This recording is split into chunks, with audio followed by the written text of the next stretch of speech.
Estou feliz por estar aqui, é sempre uma alegria poder cultuar ao Senhor junto com os nossos irmãos aqui.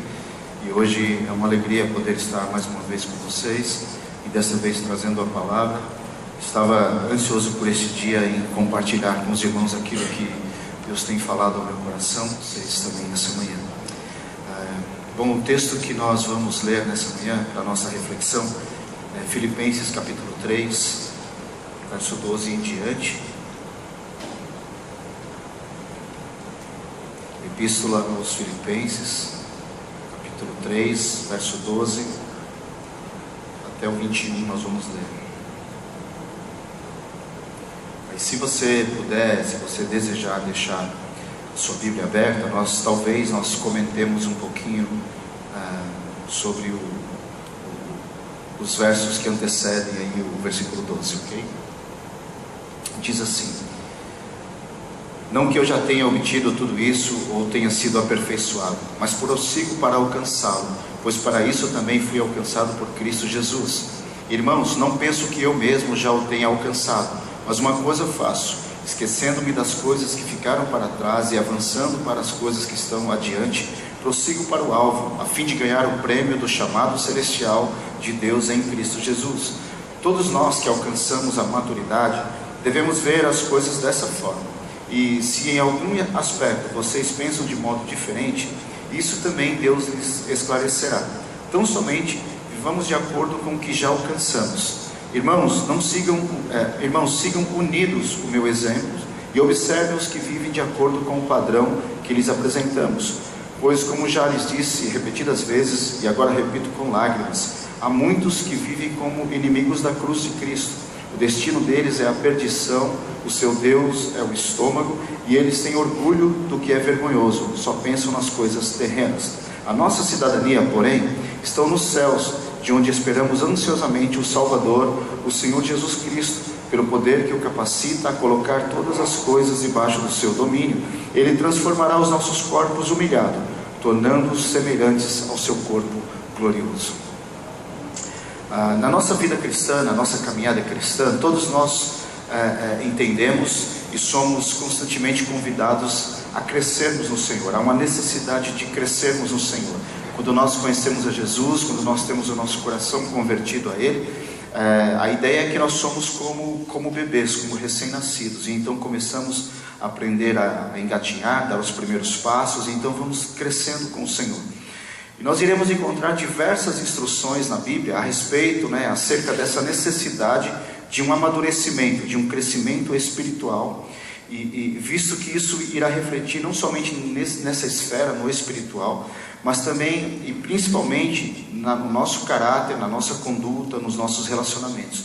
Então esse convite que a Bíblia nos faz para crescermos, para amadurecermos espiritualmente, não diz respeito somente às coisas espirituais, sobrenaturais, mas principalmente ao nosso caráter, à nossa conduta, a como nós vivemos os nossos relacionamentos.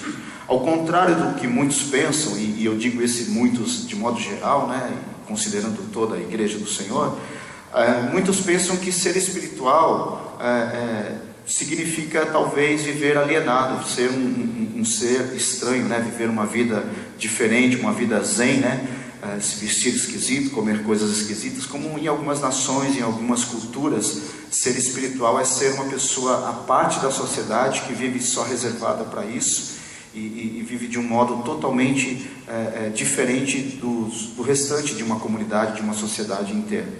Mas na verdade, ser espiritual é ser normal, segundo o que a palavra nos ensina. Ser espiritual é ser normal, é tornar-se na verdade humano. Jesus ele veio para nos humanizar, e a Bíblia em diversas ocasiões vai chamar isso de teleios, que é uma palavra que significa maduro, completo, terminado. Alguém que terminou uma fase, terminou uma carreira, terminou uma corrida e chegou ao fim.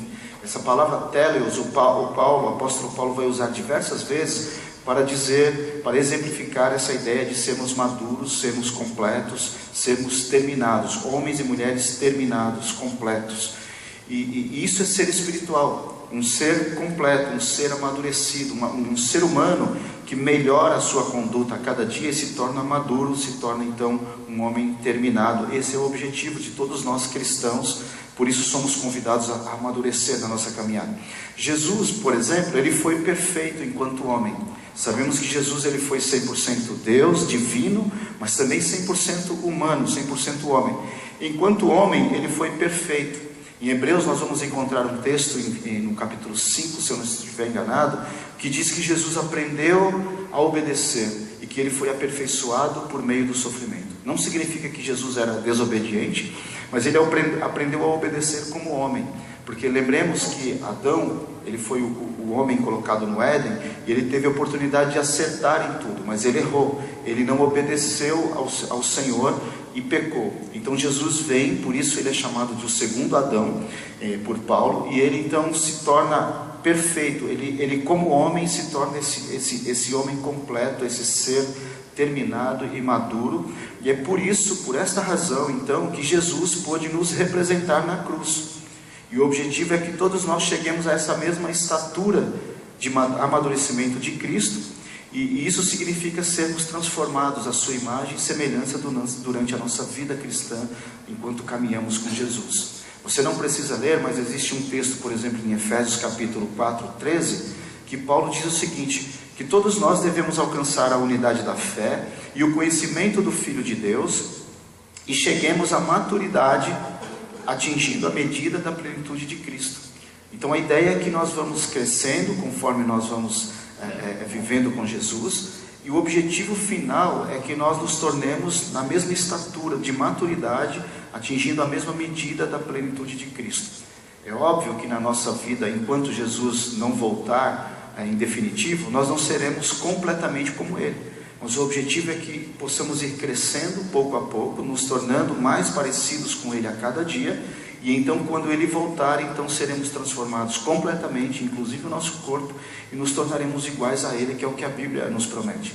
Ainda dentro desse mesmo tema de crescimento, o próprio Paulo, mais uma vez, em 1 Coríntios 3, de 1 a 2, ele fala o seguinte: irmãos, não lhes pude falar como a espirituais, mas como a carnais, como a crianças em Cristo.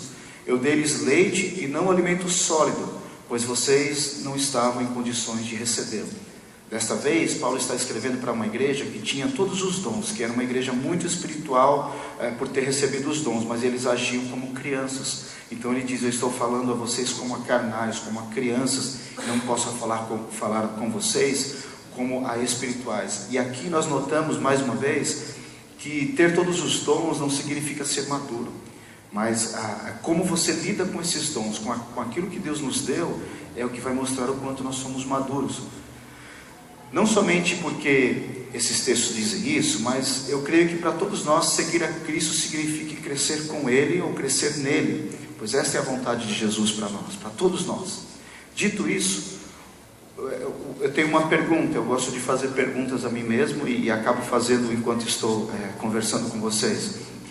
Uma pergunta: o que pode nos impedir de crescer na nossa vida cristã? Ou o que pode fazer com que cresçamos de maneira desordenada, não natural? No sentido de que às vezes pensamos que estamos crescendo no Senhor, mas na verdade não estamos. Isso é possível e nós podemos ver no texto que nós lemos. Com certeza existem diversas razões ou respostas para essas perguntas, né? Mas eu quero chutar algumas aqui, ou indicar algumas, melhor dizendo. O imediatismo. O que é imediatismo, por exemplo? Nós vivemos numa sociedade, numa época ou num mundo onde o imediatismo é muito forte. A ideia do imediatismo é que você foca apenas nas coisas de hoje, as coisas que estão acontecendo agora, não valorizamos o que aconteceu no minuto anterior, só olhamos para o presente e para o futuro. Esse imediatismo, ele traz cobranças a nós, que nós sempre somos impulsionados a olhar para frente, para frente, para frente, e não considerar as coisas, a nossa história e o todo da nossa vida. Então, esse pode ser um adversário nosso, no nosso crescimento cristão. Por quê? Existem às vezes programas que nos ensinam, programas de liderança, seja dentro ou fora da igreja, que nos ensinam a assumir posturas, cargos de liderança, coisas parecidas, que às vezes nós não estamos preparados, mas porque existe um programa, então nós nos submetemos a esse programa e temos que dar resultados nisso. Isso desde a escola, desde quando você começa a estudar, o mundo competitivo que nós vivemos exige isso de nós. Eu não estou dizendo que não deva existir programas, é óbvio que temos que ter isso, mas a questão é que esses programas às vezes eles tentam gerar, e eu estou falando mais daquele contexto de, eu vim de uma igreja, por exemplo, que em 3 meses a pessoa fazia um curso, ele se convertia hoje a Jesus, ele tinha que fazer agora um curso, e depois de 3 meses ele tinha que se tornar um líder e cuidar de vidas, mas em 3 meses eu não sabia nem cuidar da minha própria vida, eu não sabia nem quem era Jesus de fato, e então eu já estava responsável por pessoas. Então essas cobranças de que nós temos que dar muito resultado e muito rápido, às vezes nós atropelamos as fases da nossa vida e não temos tempo de viver cada fase ao seu tempo, para que nós então desfrutemos de fato de cada momento, assim como uma criança que precisa aproveitar de cada momento, e uma criança com 10 anos não pode tentar viver como um adolescente de 18 ou um jovem de 18 anos, ele tem que viver o seu momento.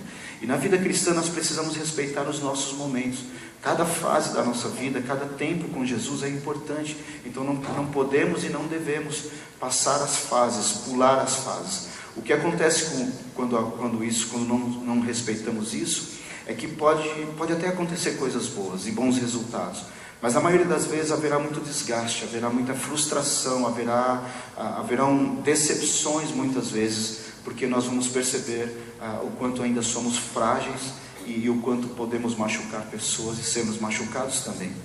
Eu estava numa conferência no ano passado, e um pastor chamado Eric Johnson, ele estava pregando, ele estava falando sobre essa ideia do imediatismo na casa dele, como ele observou isso. Ele tem uma filha que hoje tem 12 anos, e quando ela tinha 10 anos, ele disse que ela encostou no batente da porta, na casa deles, ela encostou assim e ficava tentando medir a própria altura dela, né? E toda vez que ela virava para ver, a mão dela saía, ela não tinha como fazer isso. Então ela pegou um lápis e falou para o pai, pai, risca aqui na porta a minha altura, eu quero ver o quanto eu estou alta, né? Crescendo. E o pai dela riscou. E aí ela ficou impressionada, uau, eu estou crescendo e tudo mais. Só que acontece que no dia seguinte, ela foi lá de novo para tentar ver se estava da mesma altura. E no dia seguinte, então passaram-se 2 semanas, ela ficou muito frustrada. E aí ela foi conversar com o pai, que estava triste porque ela não estava crescendo. E aí ele teve que ensinar a ela e dizer a ela que, filha, você vai crescer, você vai se tornar tão alta quanto a sua mãe, você vai crescer, só que isso não é de um dia para o outro, você é 1 centímetro por dia, você vai crescer aos poucos, então não se precipite, não exija de você mesmo que você todo dia tem que estar maior. Aproveita essa altura que você tem e daqui a pouco, espera passar alguns meses, alguns anos, você vai notando a diferença. De um dia para o outro você não vai notar diferença nenhuma. E muitas vezes muitos de nós podemos viver uma vida assim e não percebemos, exercendo uma cobrança, né, excessiva sobre nós mesmos e não respeitando o tempo, não respeitando as fases das nossas vidas. E queremos às vezes crescer rapidamente, porque às vezes nós vemos os nossos amigos crescerem, nós vemos as pessoas à nossa volta se desenvolverem, digamos assim, espiritualmente, na caminhada cristã, e a gente começa a cobrar de nós mesmos e não respeitamos as fases da nossa vida. Então o imediatismo, essa ideia de querer resultados rápidos, e o mundo hoje é um mundo onde cobra muito resultado imediato e rápido em todas as esferas, nós corremos esse risco também de dentro da igreja, na nossa caminhada cristã, nos tornarmos imediatistas e buscar resultados muito rápidos. Eu não estou dizendo que não devemos nos esforçar e buscar o nosso crescimento, mas o que eu estou dizendo é que nós precisamos e devemos respeitar as fases da nossa caminhada, da nossa vida cristã, para que não haja frustrações e não haja desânimo na nossa caminhada. Um segundo fator que eu acredito que pode atrapalhar a nossa caminhada e o nosso crescimento no contexto que é a ideia de que nós confiamos muito em nós mesmos, a nossa confiança em si mesmo e não em Jesus. Confiar na força do nosso braço, no nosso potencial, na nossa capacidade intelectual, cognitiva, naquilo que nós podemos fazer. Isso pode ser um empecilho, algo que vai atrapalhar a nossa vida com o Senhor e o nosso crescimento. No texto que nós lemos, isso fica muito claro.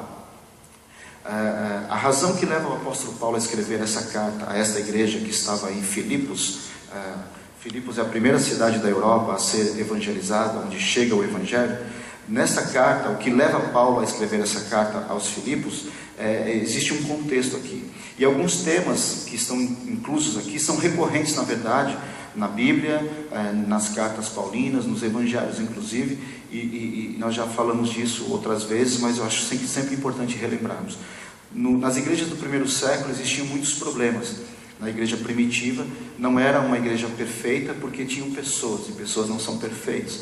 Então, alguns deles se destacam. Por exemplo, você já deve ter lido algumas vezes Paulo falando sobre os falsos mestres ou os falsos apóstolos que estavam dentro da igreja do Senhor. Quem eram essas pessoas?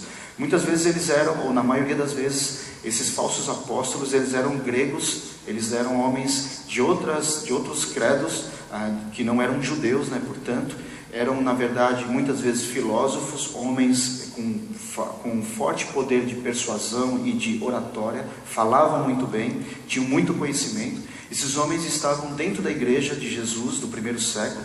Alguns estavam se convertendo ao cristianismo e outros não se convertiam, mas andavam junto com a igreja. Porque a igreja naquela época não se reunia em templos, mas nas praças e nas casas. E a cultura grega era muito comum as pessoas se reunirem em praças e em casas para discutir conhecimento, para falar das coisas divinas, das coisas terrenas, para falar de conhecimento. Então, quando a igreja começa a se desenvolver dessa forma, em pequenos grupos, esses filósofos, esses gregos se acham à vontade, encontram mais um espaço, mais uma oportunidade deles entrarem e ensinarem aquilo que eles acreditavam como filosofia de vida. E esses homens estavam, na verdade, então, misturando as suas falsas crenças com o evangelho que estava sendo ensinado e estavam trazendo confusão à igreja.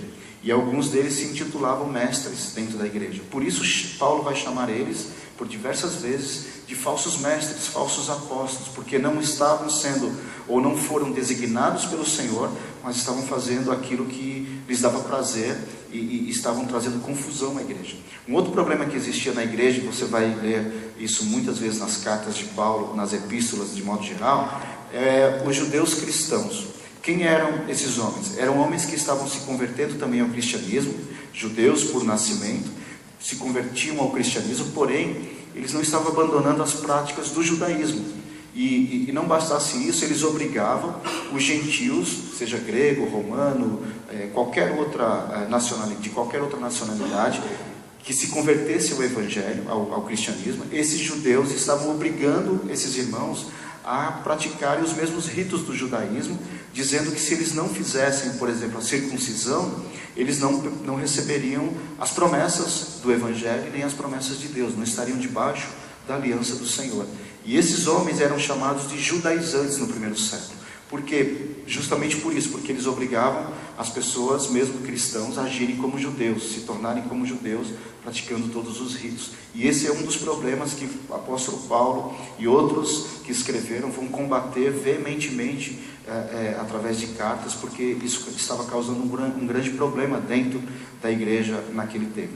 Neste caso da igreja de Filipos, e em especial neste texto que nós lemos, o apóstolo Paulo está tratando exatamente deste caso envolvendo judaizantes que estavam inseridos naquela igreja e estavam causando problemas para os demais irmãos que ali estavam se convertendo.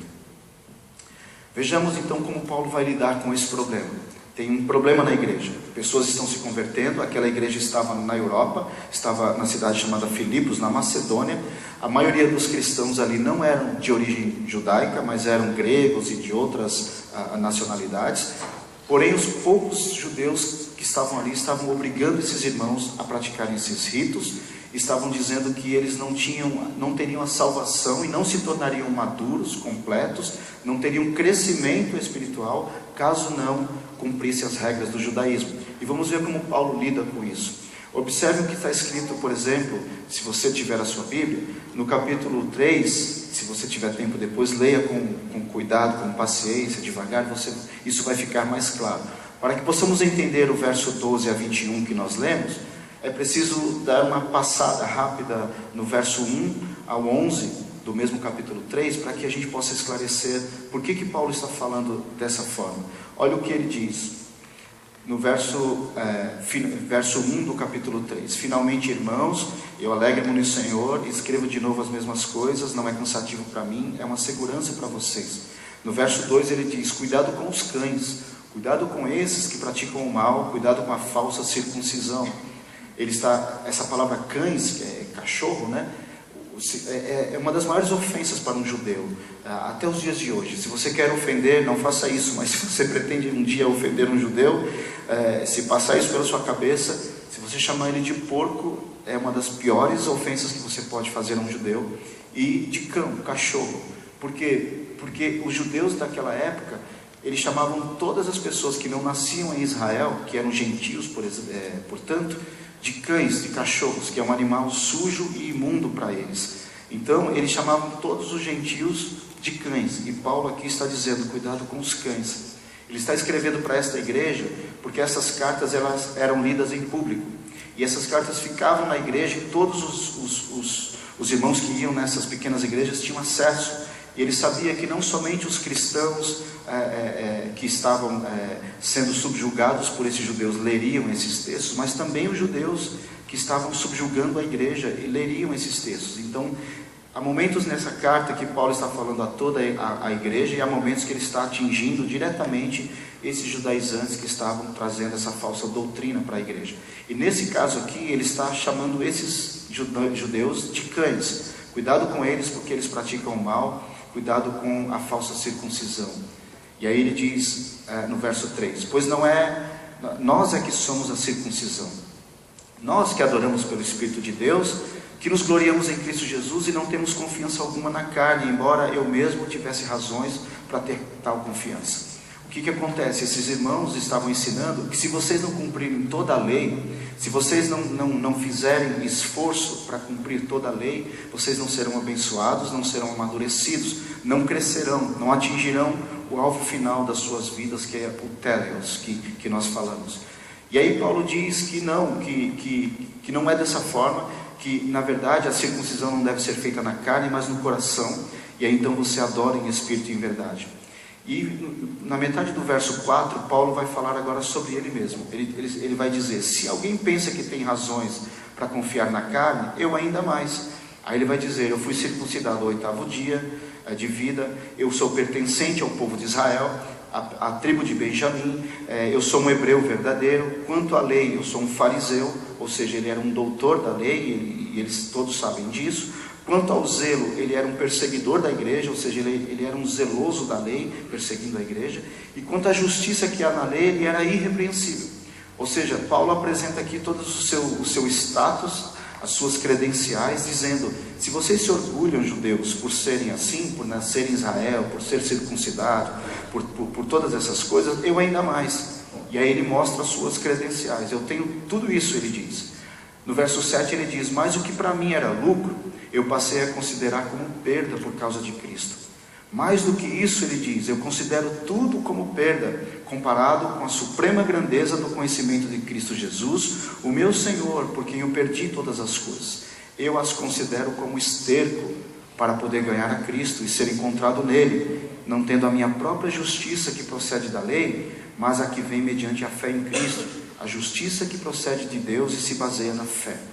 Então ele está dizendo, todas essas coisas que poderiam representar algum lucro, algum status para mim, ele está dizendo, eu considero isso tudo como esterco, eu jogo tudo isso fora, eu deixo tudo isso para trás, isso tudo agora é perda, diante da grandeza de conhecer Jesus Cristo, aquele que eu acabo de conhecer. Então ele está dizendo, essas coisas não valem mais nada, não se apeguem ao passado, não se apeguem a essas coisas, mas na verdade, Cristo agora é o nosso tesouro maior.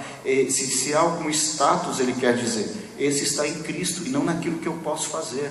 Não é porque eu faço algo que eu terei um benefício de Cristo, ele está dizendo, mas é porque Cristo é tudo em mim, ele é a minha maior riqueza, que eu preciso somente dele. Então não é pelas obras da lei, não é cumprindo regras, ele está ensinando, que eu vou ter algum benefício do Senhor, mas é porque eu encontrei ele, ou fui encontrado por ele, e ele agora é a minha maior riqueza. No verso 10 ele diz, eu quero conhecer Cristo, o poder da sua ressurreição e a participação em seus sofrimentos, tornando-me como ele em sua morte, para que de alguma forma eu possa alcançar a ressurreição dentre os mortos. Aqueles homens que estavam ensinando isso a essa igreja, esses falsos apóstolos, esses judaizantes, eles se diziam perfeitos.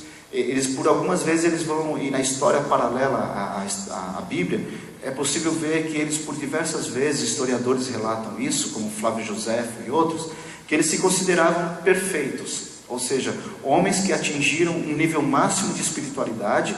Eles já estavam, por exemplo, inclusive, já tinham acesso a um corpo ressurreto. Muitas vezes alguns afirmavam isso. Por isso Paulo está dizendo: eu ainda espero alcançar a ressurreição, e eu espero isso por meio dos sofrimentos, porque aqueles homens diziam que não é permitido sofrer. Se vocês sofrem, alguma coisa de errado há com vocês, porque nós, eles diziam, já atingimos um nível máximo de fé e de espiritualidade que já não passamos mais por sofrimento, já somos superiores. E eles se consideravam literalmente superiores ao restante da igreja, e eles estavam subjugando aquela igreja, dizendo: se vocês não praticarem as mesmas obras que nós, vocês não atingirão esse status ou esse estágio que nós atingimos. Então o que estava acontecendo com essa igreja em Filipos?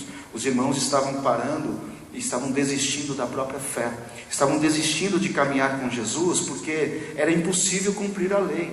A própria Bíblia diz que é impossível cumprir a lei, mas esses homens estavam dizendo: não, vocês precisam cumprir, senão não se tornarão espirituais e não terminarão a corrida de vocês, não chegarão a ser perfeitos, terminados, maduros. E essa igreja estava vivendo, abandonando o Evangelho, muitos irmãos enfraquecendo, porque não conseguiam viver dessa forma. Então Paulo escreve para aliviar o sofrimento e trazer esperança para esses irmãos.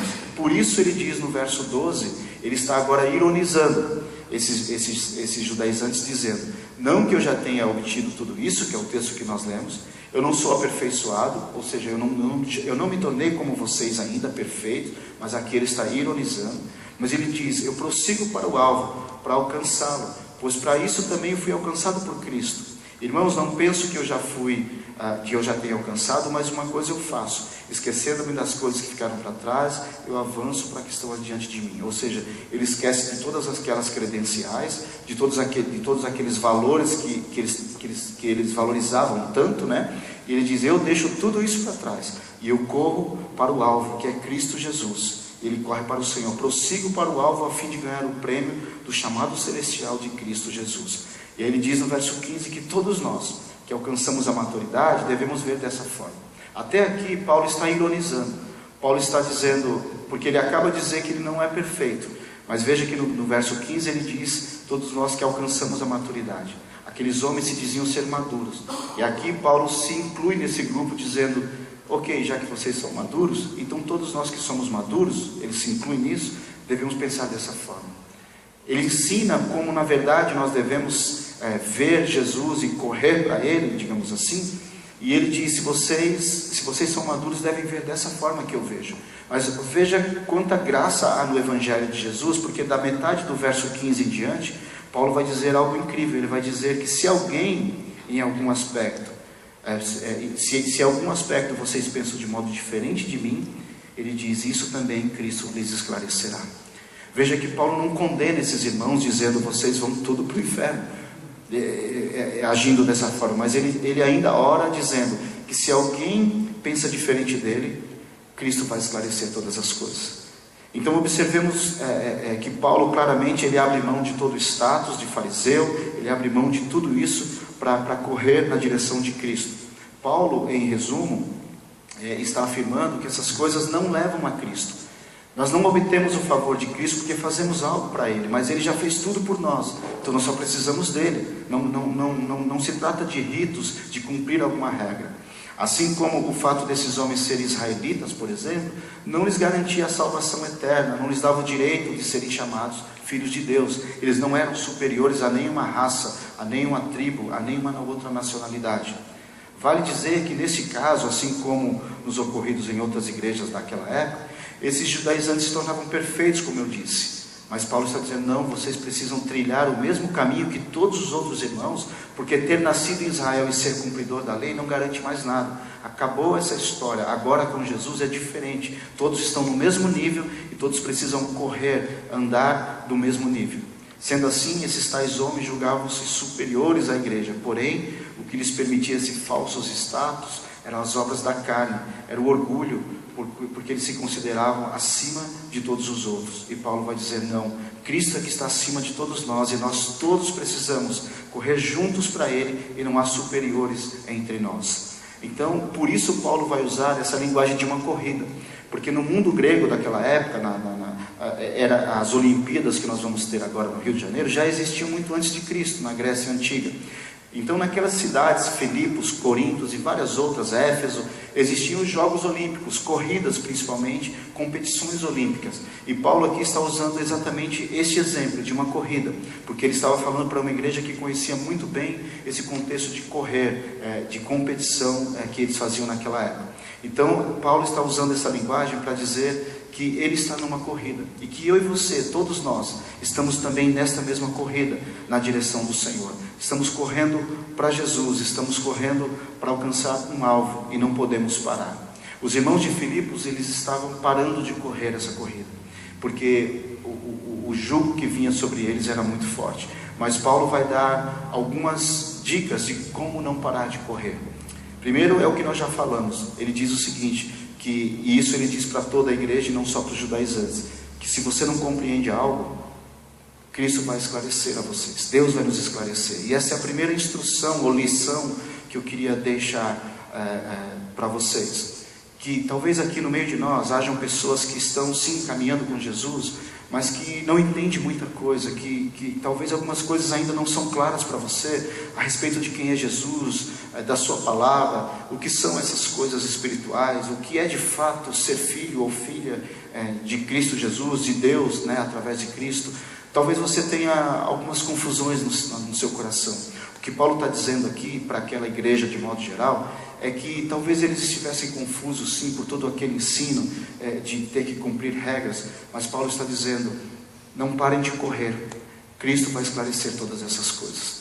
Então o mesmo eu digo para vocês, creia que o Senhor vai esclarecer todas as suas dúvidas que você tem, mas uma coisa é importante, não parar de caminhar, não parar de correr conforme Paulo instrui.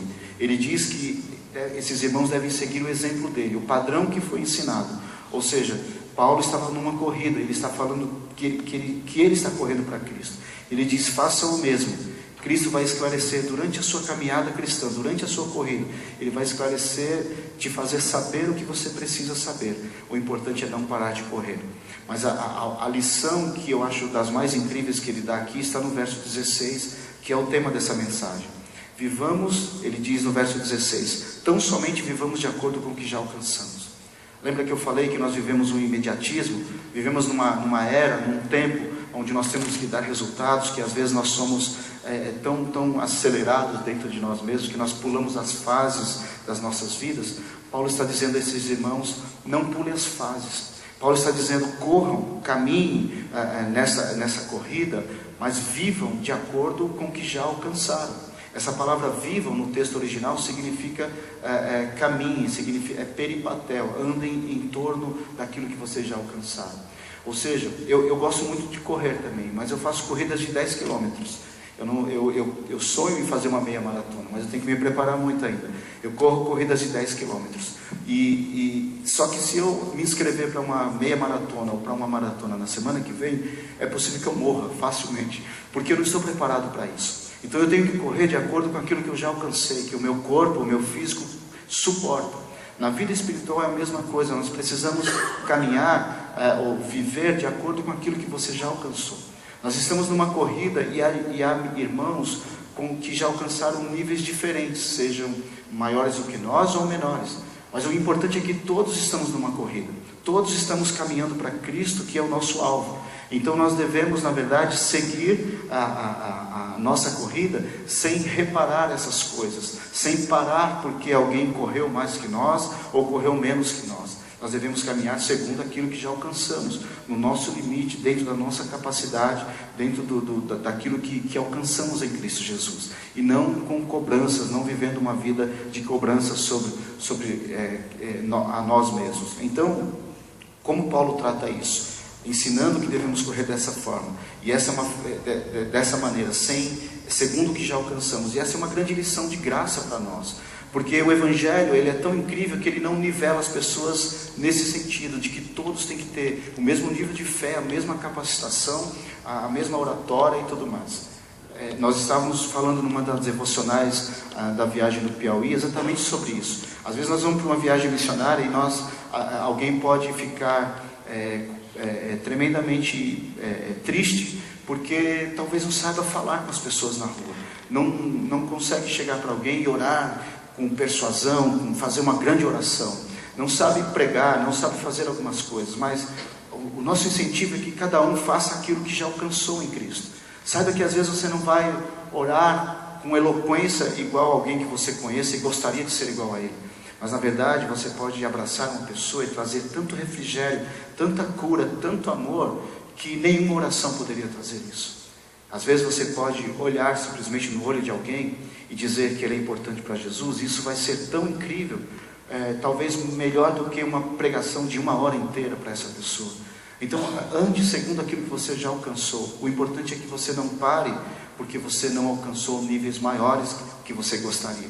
Quando nós estamos numa corrida, como Paulo está exemplificando aqui, algumas coisas podem nos parar. O que pode parar um corredor, por exemplo, um cara que está competindo? Ele mesmo. A sua mente vai brigar com você na sua caminhada cristã, muitas vezes dizendo: por que você está aqui? Por que você ainda continua? Por que você ainda não desistiu? É isso que acontece com um corredor. A sua mente toda hora vai dizer: você vai ficar cansado depois, cheio de dor, isso não vale a pena. E a mente, existe uma briga da mente com o seu corpo, consigo mesmo. Na caminhada cristã, essa briga virá constantemente sobre nós, querendo nos fazer desistir. Uma outra coisa que faz um corredor parar é não respeitar os seus limites, que é o que eu disse, né? De querer correr, querer ir além daquilo que você já alcançou. Então respeite os seus limites na sua caminhada cristã também. Não treinar para um corredor. Nós precisamos treinar, nós precisamos fazer nossas devocionais, ter os nossos momentos de oração, porque é isso que vai nos fazer crescer pouco a pouco. Alguém que não corria nem 1 quilômetro, se ele começa a treinar aos pouquinhos, daqui a pouco ele corre 2, corre 3, e ele vai crescendo na sua caminhada, na sua vida cristã, rumo a Cristo. Então não deixe de treinar, não deixe de ter a sua vida com o Senhor. Uma outra coisa que para um corredor são as dores, as contusões, os possíveis tombos, né, que nós tomamos numa corrida. Sabe que na sua vida cristã, na nossa vida cristã, as dores fazem parte. Paulo disse: eu quero alcançar a Cristo por meio dos sofrimentos. O sofrimento faz parte. As dores, as contusões numa caminhada cristã, rumo ao alvo que é Jesus, elas causam dores, elas tentam nos fazer parar muitas vezes. Os tombos que nós caímos nos faz parar, querer parar muitas vezes. A nossa caminhada precisa continuar. Eu costumo exemplificar isso, que todos nós estamos sujeitos a pecar. E por anos eu não sabia lidar com essas coisas. E eu achava que cada vez que eu comia diante do Senhor, eu tinha que voltar na minha estaca zero, no dia que eu comecei a caminhar com Cristo, e então começar a minha corrida de novo. O que acontece é que às vezes eu nem chegava no meu ponto onde eu caí daquela vez, e eu já cometia outro erro. E Jesus me ensinou: todas as vezes que você porventura escorregar, porventura fizer algo que desagrade a mim, levante-se de onde você caiu e continue a sua corrida. Peça perdão, porque não há mais condenação para aqueles que estão em Cristo Jesus, diz a palavra. Então você precisa, se você está fraco, se você, a cada novo pecado ou falha que você considera que te afasta do Senhor, você não precisa voltar na estaca zero, mas se você levante-se de onde você caiu e continue sua corrida. Porque senão uma corrida que duraria 10 quilômetros, ou que teria 10 quilômetros, se você volta no zero toda hora, e você cai no 5, daqui a pouco essa corrida vira 30, e você vai desistir, você não vai conseguir terminar. Então, levante-se de onde você cai, de onde você sentiu dores. Lembre-se que as dores fazem parte, as contusões fazem parte de uma vida de alguém que está correndo. As adversidades, a sede, o calor, tudo que vem contra nós faz ou tenta fazer com que você pare a sua corrida, a sua caminhada cristã. Mas saiba de uma coisa: tem uma multidão torcendo por você. Cada um de nós temos um amigo, um parente, uma mãe, uma avó, um pai, um irmão, um amigo que ora por você, que torce para que você não desista da sua corrida, mas que você complete essa corrida. Nos céus, segundo Hebreus, diz que existe uma multidão também que se alegra a cada novo passo que você dá, mesmo em meio à dor e ao sofrimento. Existe uma torcida por cada um de nós, torcendo para que possamos concluir essa corrida. Nós devemos saber que nesta corrida, em direção a Cristo Jesus, não há um vencedor apenas, mas vencerá a corrida todos aqueles que cruzarem a linha de chegada. Na verdade, nesta corrida que Jesus nos propõe, todos que concluem essa corrida têm o direito, ou terá o direito de quebrar a fita final na chegada, na grande chegada. Todos que terminarem a corrida, não importando a classificação, eles serão coroados, encontrarão um prêmio maior no final dessa corrida, a saber, Jesus Cristo nosso Senhor. Muitos chegarão no final da sua caminhada cristã totalmente quebrados, chegarão com marcas, com feridas que talvez você não sejam cicatrizadas durante toda a sua vida cristã. Talvez aqui no nosso meio haja pessoas com dores, com feridas, com contusões espirituais. Alguém te traiu, alguém que você esperava que nunca fizesse mal a você te fez ou fará mal. Mas saiba de uma coisa, que essas coisas não te parem, que essas coisas não sejam suficientes para te fazer parar a sua caminhada, não sejam um empecilho para que você possa parar. Se há cobranças, como havia sobre essa igreja, e os irmãos estavam parando de correr, que você se alegre e saiba que no final Jesus está de braços abertos te esperando. Muitos chegarão então quebrados no final.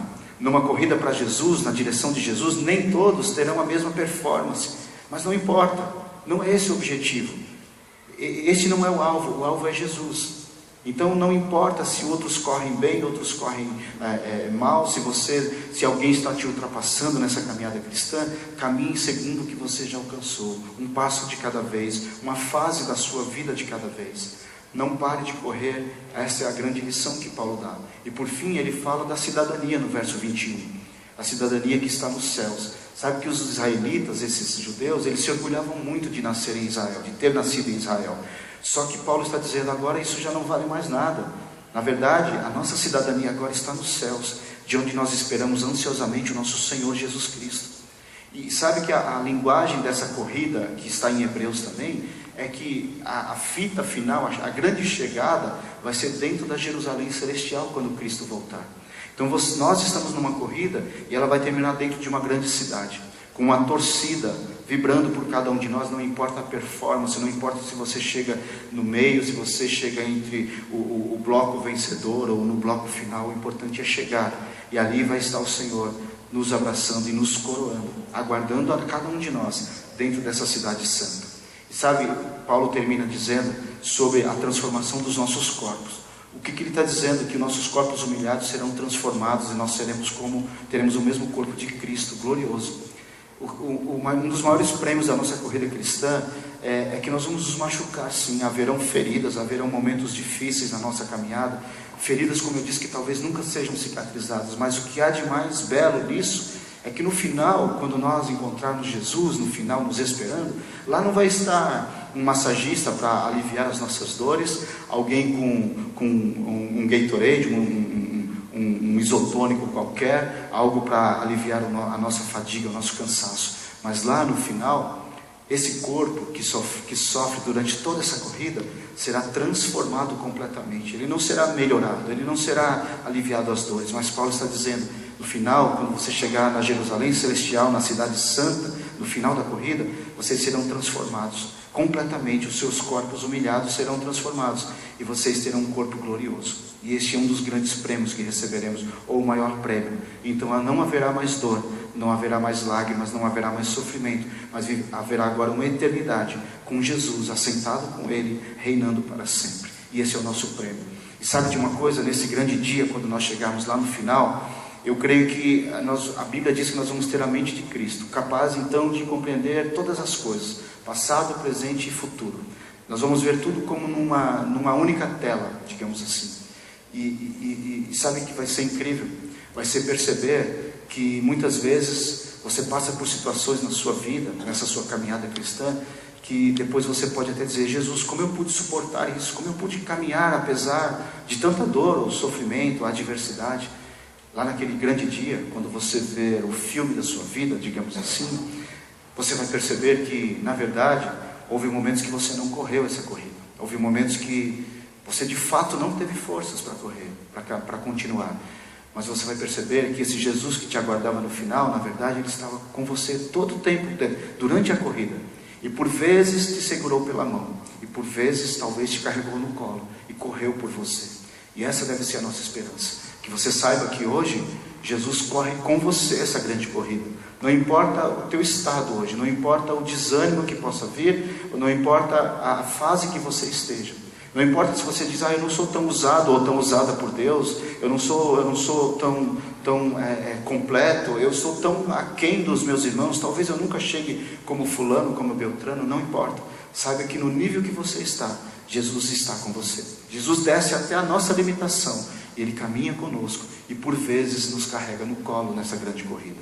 Então que isso seja encorajador para vocês. Eu quero orar por isso agora, eu quero orar para que o Senhor traga mais esclarecimento, se porventura eu não fui claro em tudo isso, mas que o Senhor traga esclarecimento e principalmente traga encorajamento a todos nós nesta manhã, neste dia, para que nenhum de nós pare a corrida que estamos correndo, que nenhum de nós desista porque há algum peso, e que nós sempre tenhamos em mente que não é pelo que eu faço que eu vou alcançar algo em Jesus, mas é por tudo que Ele já fez. Nós não amamos Jesus para que Ele nos ame, mas nós amamos a Ele porque Ele nos amou primeiro. Nós não fazemos nada para Ele para ter algum benefício, mas porque Ele já nos deu na cruz do Calvário todo o benefício possível. Então nós andamos com Ele, nós corremos com Ele e nós corremos para Ele. Vamos orar por isso. Se você puder e desejar, feche os seus olhos, eu vou estar orando, e você apresente o seu coração a Jesus. Apresente sim as suas feridas, as suas dores, as suas frustrações, se porventura elas existirem, mas diga: Jesus, eu quero continuar correndo. Se você está fraco ou fraca nessa sua corrida cristã, diga hoje a Jesus: Pai, eu estou fraco, eu preciso de ânimo, eu preciso que o Senhor me ajude, me carregue, pegue na minha mão, não me deixe parar, porque eu quero concluir essa corrida, independente da classificação que você vai chegar. Pai querido, obrigado Senhor, obrigado Jesus, porque há tanta graça no seu Evangelho, há tanta graça na sua palavra.